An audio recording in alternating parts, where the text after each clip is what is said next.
As I suggested for the last week, for our last two lectures, we've been talking about Plato's Republic and going through it section by section, condensing this most remarkable argument that in the end leaves you with more questions than you began, because we're not quite sure at the end, nor has Western civilization been quite sure of what to make of Plato. There seem to be three very different political messages here. Three very different teachings about ethics and about the world, about government and economics. It all depends on whether we focus on what sometimes is called Plato's utopia, that highly structured, just and harmonious state based on a division of labor, which is ruled by a guardian class. Now that's the state that most have seen and talked about over the years. Or whether we focus instead on Plato's ideal of the philosopher-king, or whether we focus on the significance of the allegory at the cave. There are three very different political messages here. And in a way, we can say that Plato's significance for our times, for all times, depends on which of those we focus on and take most seriously.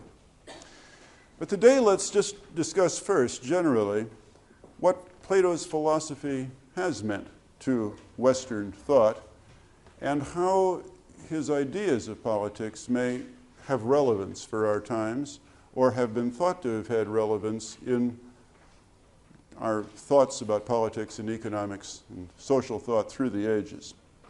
Some, after all, have argued that all philosophy is a footnote to Plato, or an argument with him.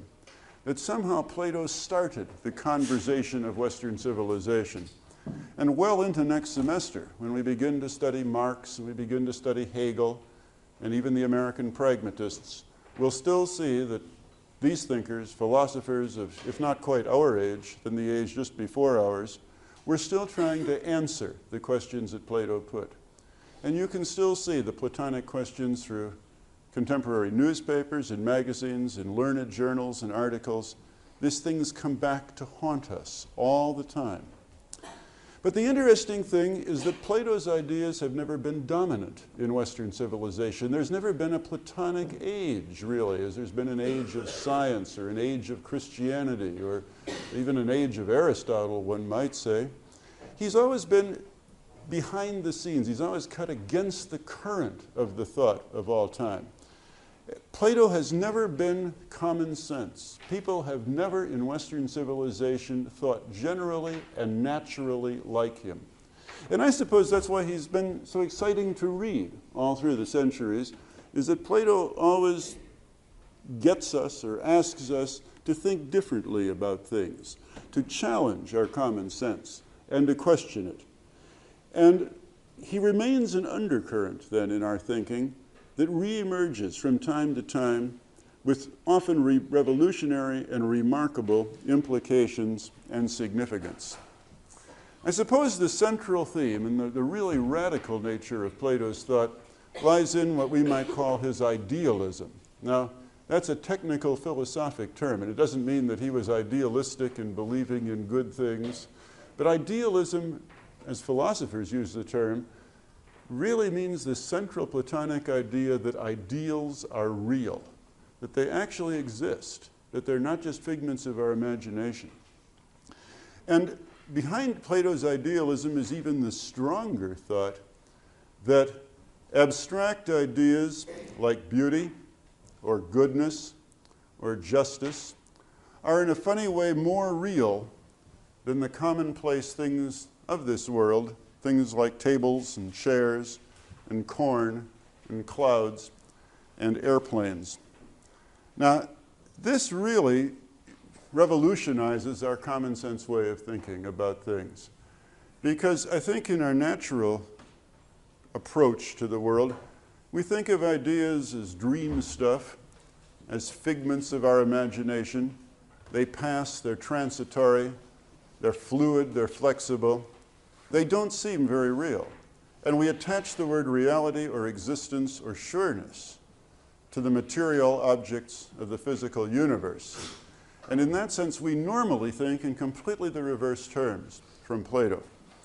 Well, Plato's argument was that the mind and certain ideas, the permanent ideas, the lasting ideas, the core ideas of our minds were much more real than the things of this world. And that was his answer to the pre-Socratic question. In a world of contingency and flux, what is everlasting, what can we count on, and what is changing? And his answer is, well, the things of this world could be quite different. And furthermore, so could a lot of our ideas be quite different. And we know that what he called opinion, or doxa, changes all the time. It changes from one thing into another. This year, we believe that America is doing beautifully and that our ideals are grand and that America is in a very patriotic mood.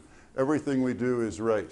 15 years ago, we believed that everything America did was wrong, that our ideals were wrong. These moods come and go. Our ideas change. But Plato argued, at a deeper level, the most permanent and enduring thing in the world are our ideas, the ideas that he associated with the forms, the basic ideas that make it possible for us to communicate, that make it possible for us to understand. For us to identify anything in the world, we have to have an idea of it.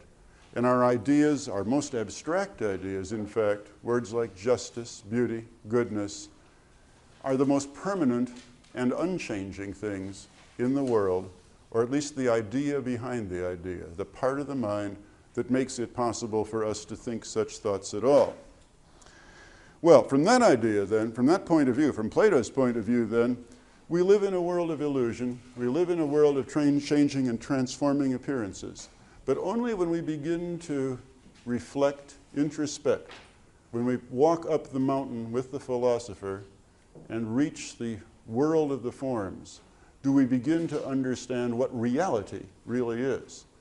And in that ancient search of Western man to make human life correspond to the order of the universe. So Plato sees this very radically in the idea that human life should correspond to these forms, these ideas in the back of the mind that make the world unchanging and what it is. Now, this idea of idealism has been long debated in Western civilization. It's probably divided philosophy more than anything else between idealists, you might say, who are also incidentally called realists, though we use the term backwards for realism.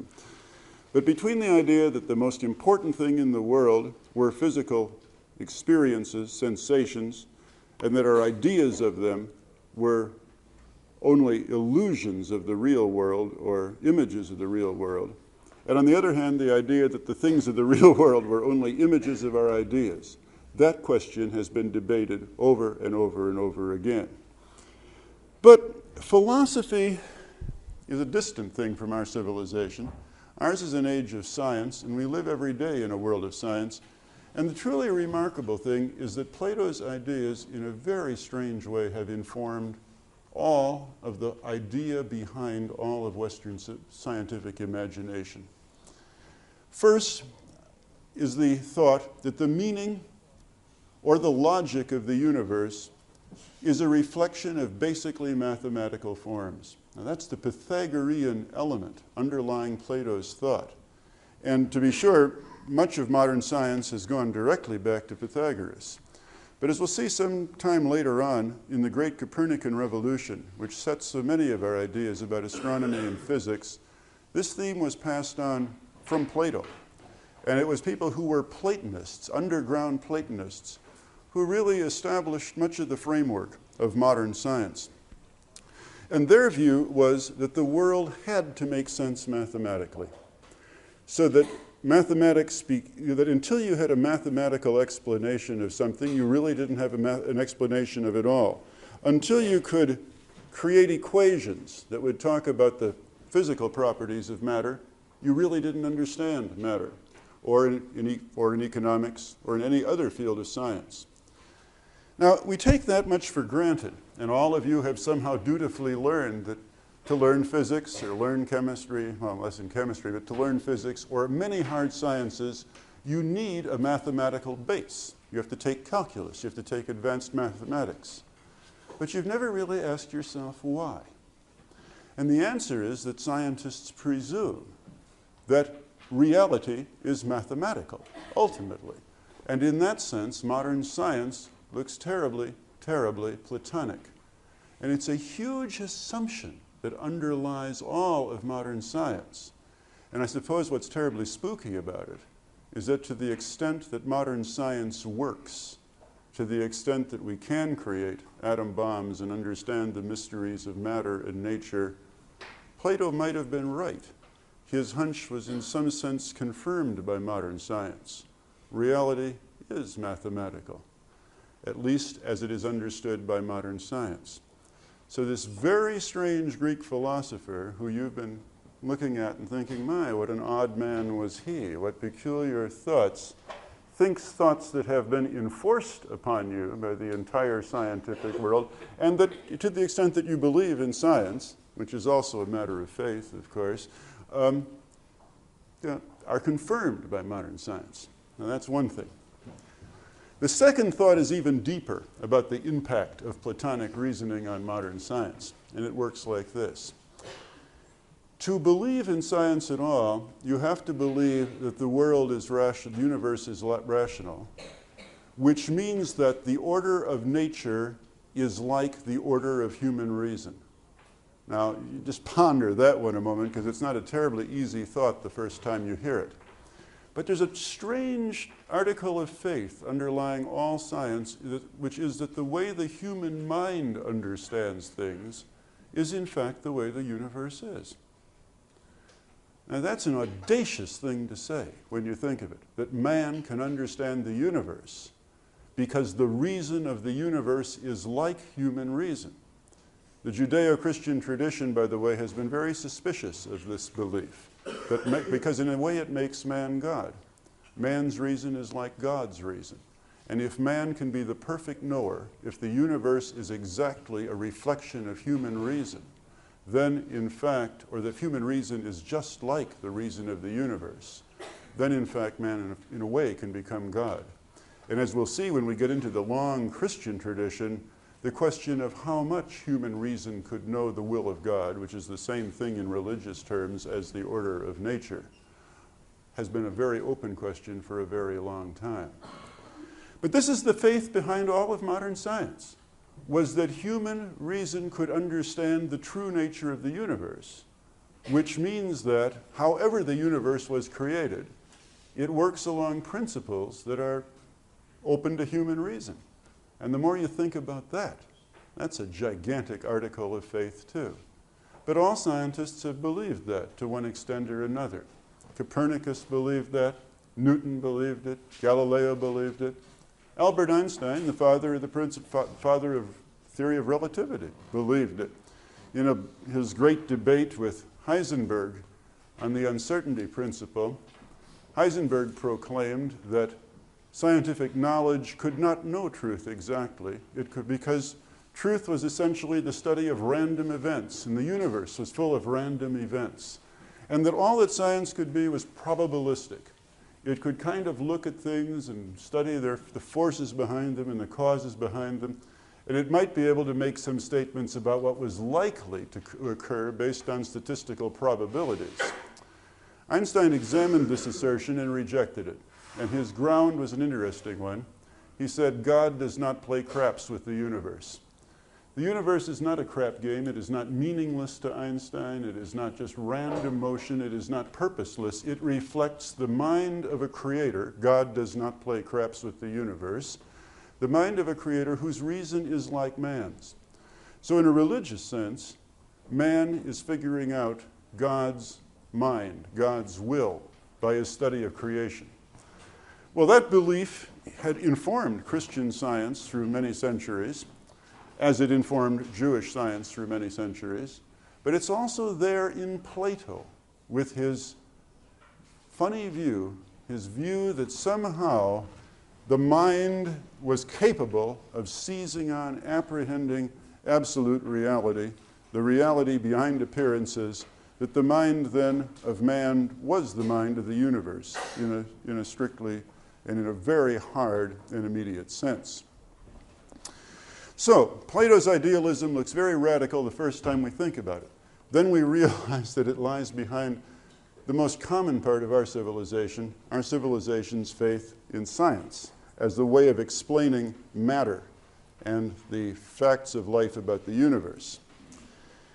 But perhaps even harder to accept for our modern age is Plato's idealism in the realm of ethics and values, politics, economics, and society.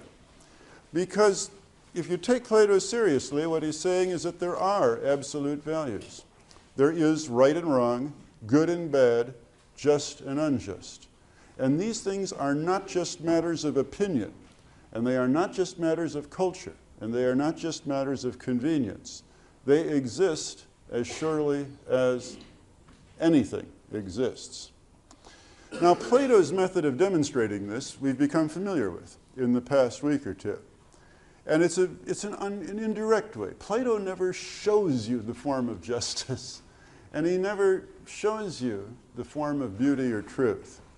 What he argues is as follows, is that we do, in fact, judge the norms of our society as just and unjust. That's the meaning of his dialogues with Cephalus and Polymachus and Thrasymachus, is that we are capable of stepping back from our culture and making judgments on the very values of our culture itself.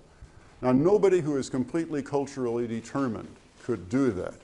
So that the idea of justice isn't just a cultural phenomenon, it has to lie behind it. His second point is, we can criticize our own ideas of justice, of goodness, of badness, of evil, of right and wrong. And we never can really state them in logical propositions that we feel totally happy with. We always feel that something's missing. So then the question becomes, well, what are we comparing our definitions, even our very best definitions of evil or good, of beauty or justice with? And the answer he keeps giving is there must be something that we refer to that is intuitive, not totally rational, even though we can make approximations of it through reason, when we say things of that order. When we say, well, that definition of justice isn't complete. When we say that keeping promises is not always just or good. When we say that not discriminating against people may not always be just, or treating people equally may not always be just, because sometimes you do want to discriminate on relevant grounds. You want to make differences between people. Giving all people an equal education, meaning exactly an identical education, might be a very unjust thing to do because people are different. Well, I've given you a reason, I've given you an argument, I've given you the rationale for it, and you agree, but you aren't just agreeing with my logic. You're saying, yes, that fits. Somehow that seems right, according to some intuition of justice. So the method that Plato takes you through in trying to demonstrate that these ideals exist is not one of simply showing it to you, as someone might point to a tree and say, that's a tree, or that's a chestnut, or that's an oak. His method is more like that of the astronomer, who infers the existence of an invisible star from radio waves, the speed of light, and other known factors known to astronomers. And when the astronomer does this, he can't show you the star, but he says, if you accept all of these propositions about the speed of light, about the propagation of light, about radio waves, and this, and the spectrum of colors and things, then on this basis, we infer logically that a star must be there. Now, Plato, in trying to demonstrate the reality of the forms, is following exactly the same logic. He is inferring that the forms must be there by the very operation of your mind as revealed through the Socratic dialogue. Well, let's turn a little to the political implications of Plato, then, and his legacy in Western political thought. And that is equally as perplexing as his impact on our everyday assumptions about science and things. Because, as we said at the beginning, there are three political teachings in this book, and they're all different. They all follow from this idea of reality. And it depends on which one we concentrate on. whether we concentrate, as most people have done, on the utopia, on government by what we call the philosopher-king, but as we said last time, really is the mystic king or the prophetic king, the person who apprehends truth really and truly. Or if we concentrate on the allegory of the cave and its idea that the mystic king, the philosopher-king, could never rule. Now, if we start with the first one, which so many people have concentrated on, which is Plato's Utopia, the State of the Guardians, we often think of Plato as the father of modern totalitarianism. And many contemporary philosophers have seen a straight line from Plato to Hitler, from Plato to Stalin. And they said, here is the person who argued most forcefully against democracy, human rights, individualism, all the things that the Anglo-American tradition stands for in the history of the West. Because look at that State of the Guardians. You've got a ruling class. Everybody's in their place. Everything is assigned. It is stable. It is fixed, without change, without creativity, without the kind of flux and force that we associate with an open society. Plato then is the enemy of the open society. And the way he tries to persuade you of this is to suggest that government is a craft, that government depends on expert knowledge, on knowledge of how the world actually works. Now, as we said, Plato's guardians do not know truth exactly. But what they do know are the intimations of truth, the approximations of truth. They have sort of a scientific understanding of justice based on all the kinds of justice that occur in the various activities of the world, in art and music, in the various crafts, and so on. Now, the argument can be made that this kind of a justification of government, that politics is like a craft, that those who know the true function of government should rule, is exactly what leads to modern totalitarianism. That democracy rests on skepticism. It rests on the belief that no person, no individual, knows the ultimate purpose and destiny of humankind. That no person knows perfectly what the state is for or society is for. And therefore, each person should have an equal right to participate in political activity. Now, that belief in human fallibility, that belief that none of us knows for sure, goes very, very deep in the democratic creed. And we'll see this as we go through the semester, how very deep that skepticism is. But if you reverse that presumption and you say those who know the true meaning of government should rule, then you've got a different theory of legitimacy. And it's the theory that those who know scientifically how to govern should rule. Well, Plato put it one way. Those who govern those who have the knowledge to rule are those who know the forms, the ideals. But modern philosophies have sometimes put it differently. For example, in the contemporary Soviet Union, it is argued that those who know the laws of historical, political, economic development are the ones who legitimately rule. And they are those who know Marx and Lenin's critique of capitalism and to understand the process of historical development by which a society transforms itself from capitalism to socialism and then finally into a state of communism. And this isn't just a matter of some ideal from the Marxist point of view. This is a matter of science. Marx is a scientist. Marx is viewed as having a scientific understanding of society. An amazing thing, about 5 years ago, the International Political Science Association, for reasons known only to the International Political Science Association, decided to hold its meetings in Moscow. It was a lovely occasion, as you can imagine. And our colleagues in the Soviet Union wrote us this marvelous letter inviting their American colleagues to attend the meeting. And it began, now that through Marx and Lenin, we understand the true laws of historical development, we can collaborate in building a truly scientific science of politics. Well, it was a charming thought, and its naivete was wonderful, but it actually was delivered in that form. And if you read Soviet textbooks today on the foundations of Marxism-Leninism, you justify rule by one party on the ground that those people know the craft of politics. Now, Hitler claimed something of the same thing through his racial theories of politics, as did Mussolini. And in this sense, one argues that if you accept that analogy of politics as being like a craft, you may be led to totalitarianism. Well, all right.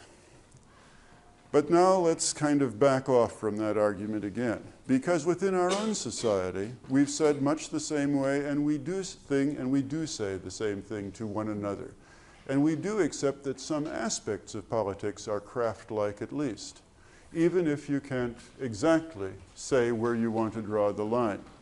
But we do argue that city planning, for example, is not the sort of job that everybody can do, and that decisions on city planning ought to be left up to people who are specialists in the trade.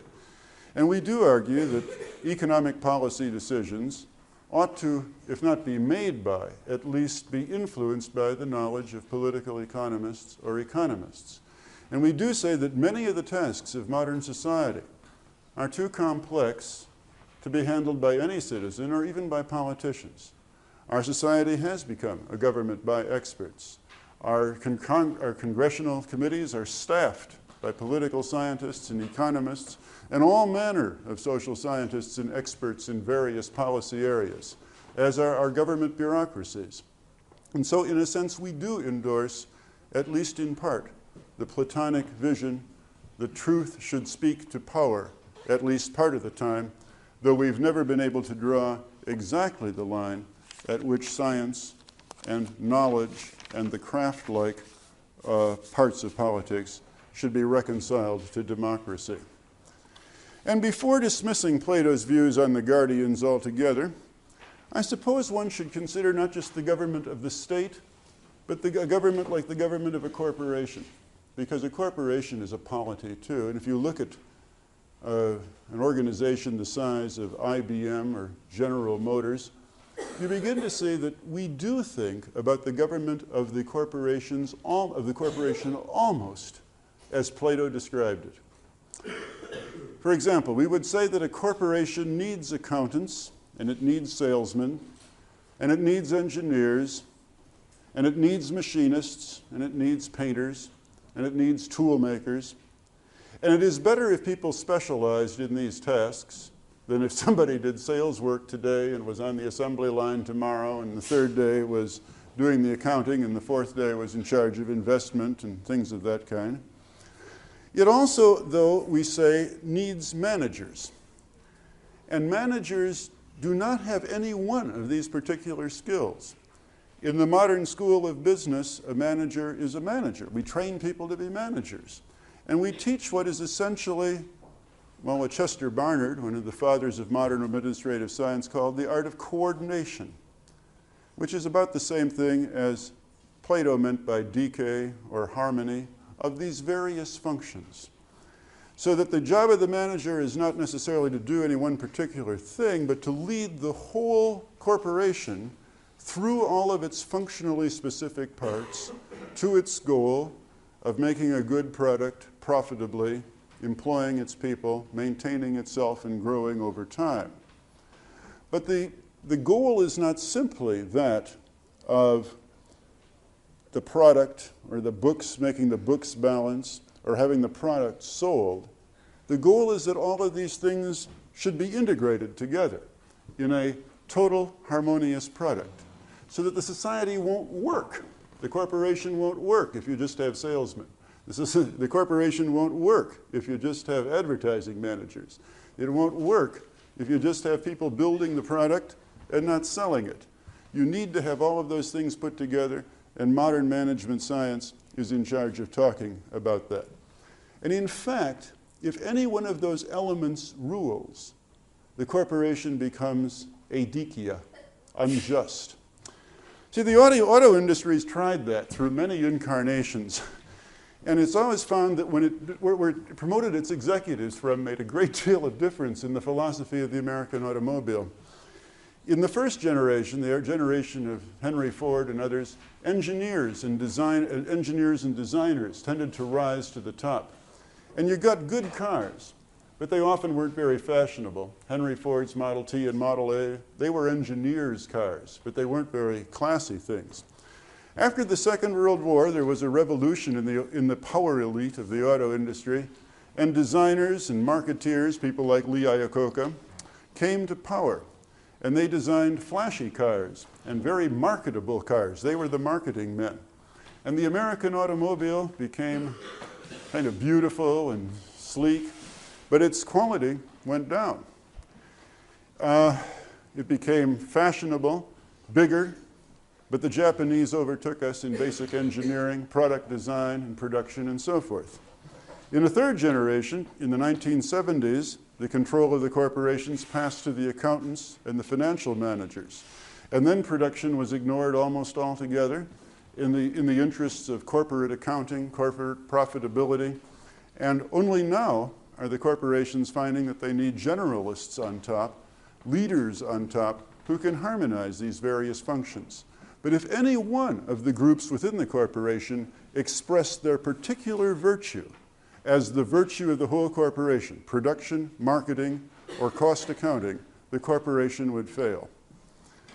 Now, that's good modern business economics. You can hear that in Business Week. You can read about that in Fortune magazine. It all has to do with the reindustrialization of America and competing with the Japanese and learning the lessons of Japanese management. And if you think about it, it very much resembles Plato's philosophy of what good government is all about. Now, it's interesting, when you judged the government of the Guardians, the state of the Guardians, you judged it pretty much on, one of the things you said about it is, well, it's wrong because it isn't democratic. And that's a fascinating observation to make. Because what you were saying was, it doesn't conform to my values, to America. It isn't the American way. Therefore, it can't be good. Now, notice what you were saying, because it's a fascinating thing. Why is Plato's government wrong? Because it's undemocratic. Why is democracy then a good thing? Well, because it's our way of life. Now, Plato would have said, you weren't judging that against a standard of justice. You weren't judging that against a standard of good government. You were simply judging whether Plato's republic was compatible with your own beliefs.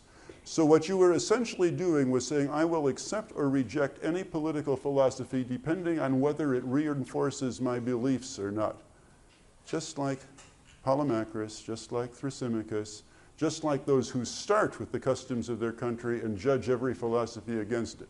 Welcome to the cave, friends, because that's exactly what you were doing in all of that. Now, think about that seriously, because what Plato's challenging you to do is very, very serious. He's asking you, why is democracy a good thing? And how do you judge democracy? Not just, it isn't good because it isn't democratic. And you will be waiting for me to teach you the theory behind democracy. And you'd better hope beyond hope that it's a good one. Because if it isn't, you're in sad trouble. Because basically, you don't want to be alienated. You don't want to reject your society or your way of life. And what you're saying is, to be part of your society is more important than truth itself at that point. Well, that's okay, and don't get too restless about it, because I personally intend to teach you that democracy is philosophically justifiable, and that will make you feel a whole lot better about it. But what if it weren't? Would truth be more important than your own society? Now, that's the question that I suppose Plato is asking you to ask. By what standard do we judge our culture itself? We can't do it the other way around and judge philosophy by the standards of our society. That's ridiculous. So we keep looking for that standard, and he proposes it.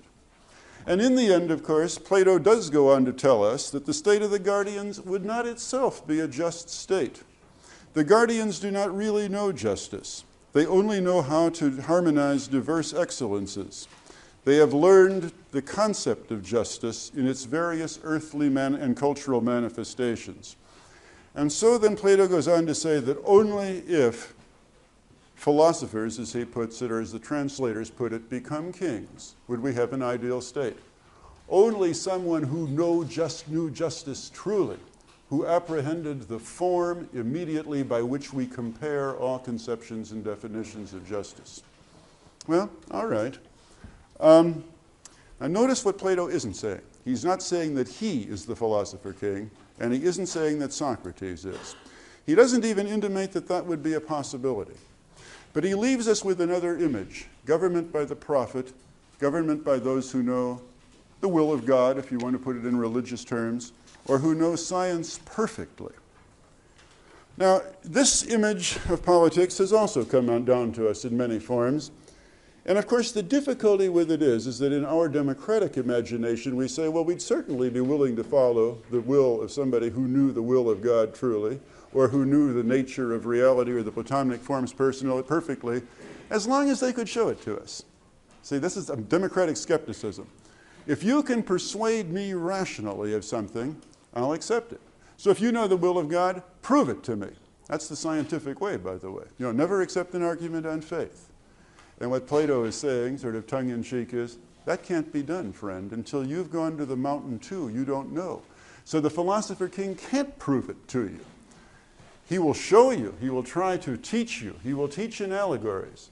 But in the end, you will reject him. Not for the reasons of the allegory of the cave, that you're too dumb to know any better, but because your whole scientific imagination says you will not believe anything until it is proven to you, and that can't be done. We're talking about a realm that transcends reason.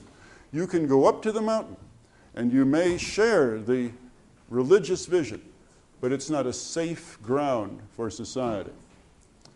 Well then, what Plato goes on to say, almost tongue-in-cheek, is the rule of the philosopher-king is an impossibility.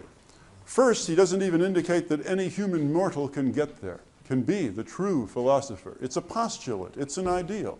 If there were a person who knew justice truly, then they would be the ideal ruler, because they could create the society that would be a perfect manifestation of what justice truly was. But that's a logical proposition. But his second ground is that, for the idea that the philosopher-king is an impossibility, is that the people would reject it. They would not recognize the truth. They would laugh. They would prefer given opinion. They would require rational credentials. And in all this way, they would not respect the philosopher-king. They would laugh at him. They would disown him. Finally, they would kill him. Now, what are the political implications if we focus on this last aspect of Plato? The Plato of the allegory of the cave. Plato, who says that the philosopher-king is an impossibility. And in this way, we may have another Plato who does come down to us and is also part of our heritage, but a very different one.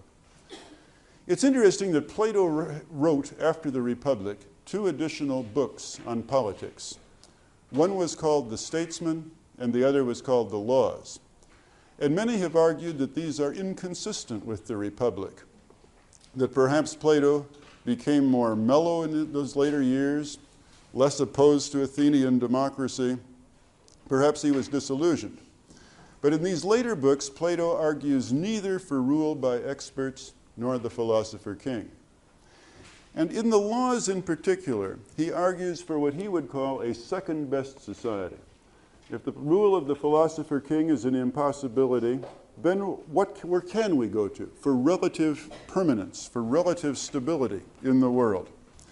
And his view is that the second-best society would be one that would be founded not on rule by the guardians or by the enlightened one, but on rule of law. Now, to understand why the rule of law becomes important at this point, we remember the distinction between the 3 levels of knowledge. There's pure opinion, doxa, what everybody thinks. Then there's knowledge of truth, the forms. And then there's reflective rationality, which is not only somewhere in between, but which is an approximation to the truth. And the way we do this is to reason to relatively consistent principles, which we would uphold time after time. To put it another way, the purpose of a government of laws is to reduce arbitrariness whimsicality, randomness in human affairs. Government by opinion can be anything. It is really transient and it is in flux. It has no permanence. It has no stability. If a ruler can get up and say, if a ruler can get up and invade a country, and you ask him why he decided to do it, and he said, well, it was Thursday morning, and it seemed like a good day for an invasion. That's government by tyranny. Or if a judge decides for a defendant on the ground that the prosecution had shifty eyes, you just blink. I mean, this is irrationality. This is a world of Franz Kafka, a world where nothing makes sense.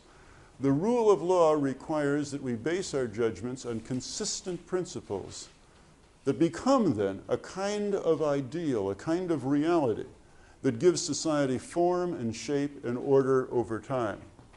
So, for example, in our liberal democracy, we start from the proposition, roughly, that all social arrangements should be seen to rest on or to enhance the free choices of individuals equally considered.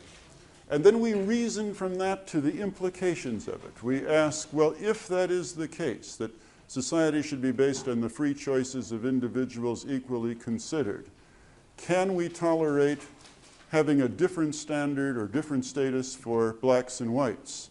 Can we have discrimination on grounds of race, on an irrelevant differentiator between people that has nothing to do with their function or their performance in society? And then if we establish that principle for race, can we disregard it for sex? Or can we disregard it for some other accidental characteristic? And as we reason through this, we come toward a standard that informs us and gives society understandability, coherence, and a certain order of predictability. Well, if this is the political message of Plato, then he is the ancestor not of totalitarianism or of theocracy ruled by the gods, but of constitutional democracy. And in that sense, Plato becomes the ancestor not of the Soviet Union or of modern totalitarianism, but of the Anglo-American tradition of the common law, of systems in which the laws bind the ruler as well as the rule. And such a state is possible because the people can rise above mere images on the basis of reflective reason and moral instinct, on the basis of their innate sense of justice, and work it out through questions of consistency and consistency with principle.